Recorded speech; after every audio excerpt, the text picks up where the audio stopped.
from Salafis. Yes. Salafis are tamed Islamists, tamed. Yes. But Muslim Brotherhood now has been unmasked.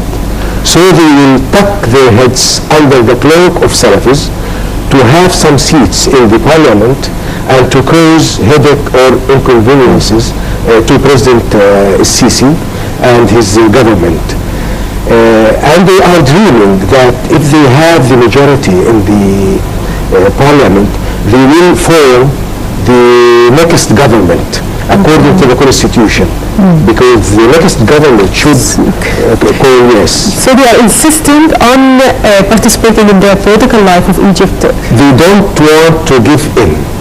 Yes. In the whether by violence or whether by again trying to distort their ideas to be in tune with the new situation or the new reality, because they are now in dilemma. If they fail to go into the parliament to have seats, they will die completely.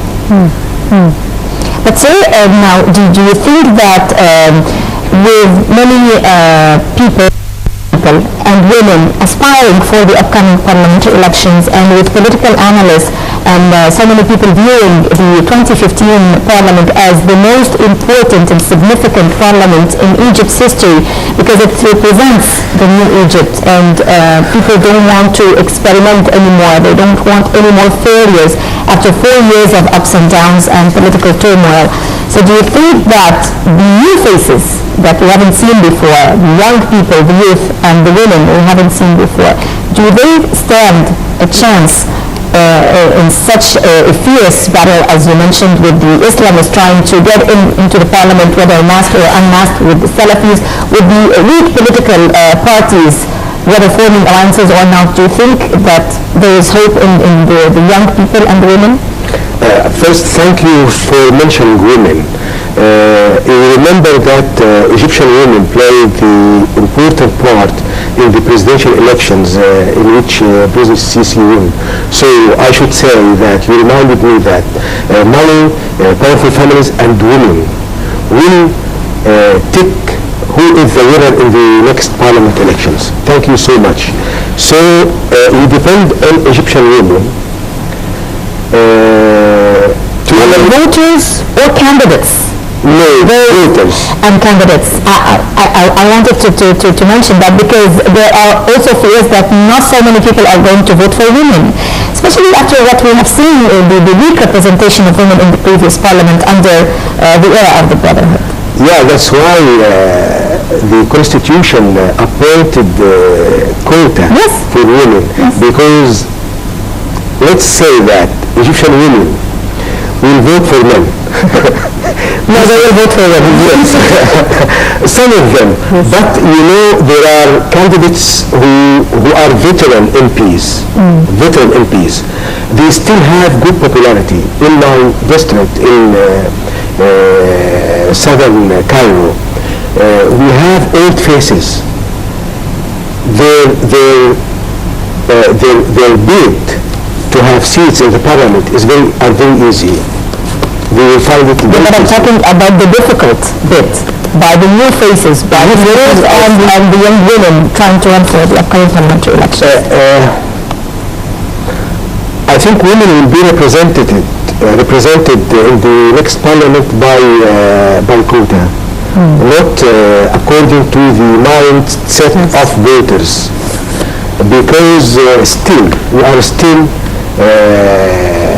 patriarch society. I mean, men still have popularity, they can move. For example, I would like to give you an example. Salafi party now are different whether to put the image of women or to put a flower. They did that in the previous elections. Yes, yes. So I advise them to discuss or to consult a botanist or florist which flower irises. Yes, it's very ridiculous. So still our women here still depending on men in general elections, still depending on old faces, because we are a poor country. So the candidate who will pay much money for supporting people like what Muslim Brotherhood did before and Islamists. They distributed oil, food oil, and distributed sugar. So I don't think we have women who can do this. Yes. And how do you read the stance of the European Parliament regarding the upcoming parliamentary elections, despite that James Mohsen said that the EU Commission will participate and observe the upcoming parliamentary elections? You know, Egypt is the central point globally. Yes. So, and everybody has sort of investments here in Egypt, whether political investment, I should say that, economic investments, or let's say military cooperation, because the world countries are in the same boat now against terrorism, against economic difficulties, oil prices decline. So everybody across the world is interested in taking part in this economic summit in Sharm el-Sheikh in March, and to have a good share of the cake of investments Egypt is preparing to offer, to serve. Yes. But sir, going back to Shireen's question now, the European Union announced that it is going to send monitors, although the European Parliament said that it is not going to send monitors and it is boycotting the elections. Do you see this as a conflicting stance of European countries towards the elections in Egypt and what's going on here in Egypt? Yeah, we should differentiate between European Parliament and European Union. Yes. I mean European governments. Situation between, or relationship between European governments and Egypt is good. We should say good, not excellent, but good. They understand what Egypt is doing.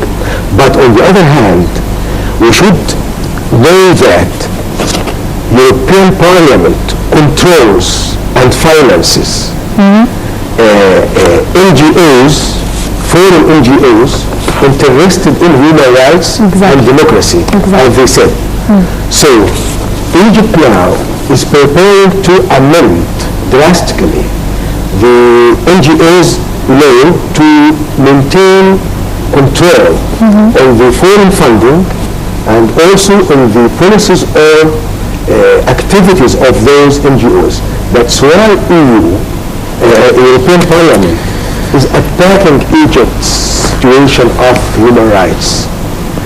So again, European governments are acting differently from European Parliament.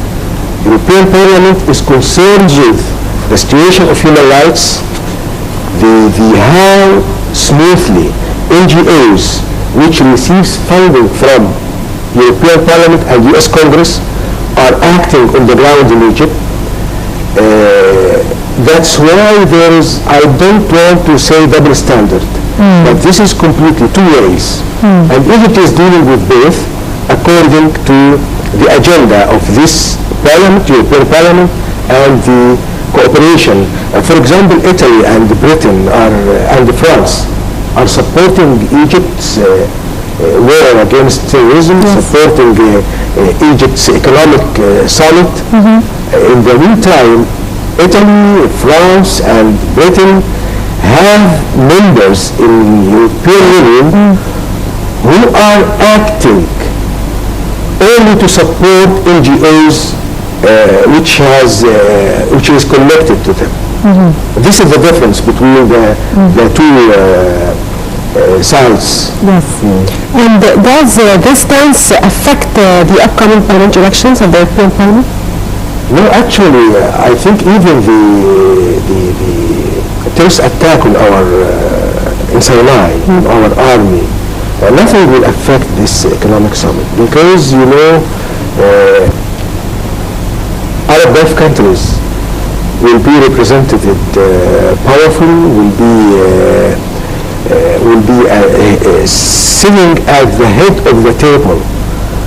And also we have Korea, we have Japan, we have many Asian countries, European countries, even US. For example, Yes, we have strong economic relationship and investment relationship. Actually, the International Monetary Fund announced that it will participate and send a delegation to the upcoming economic conference, which is a very clear and good message to the whole countries to come and share in this summit. And the World Bank also announced that he would take part because we are offering them, let me say, delicious cake, garnished. We are offering many investment opportunities which are attractive for everybody. And money wants to be money.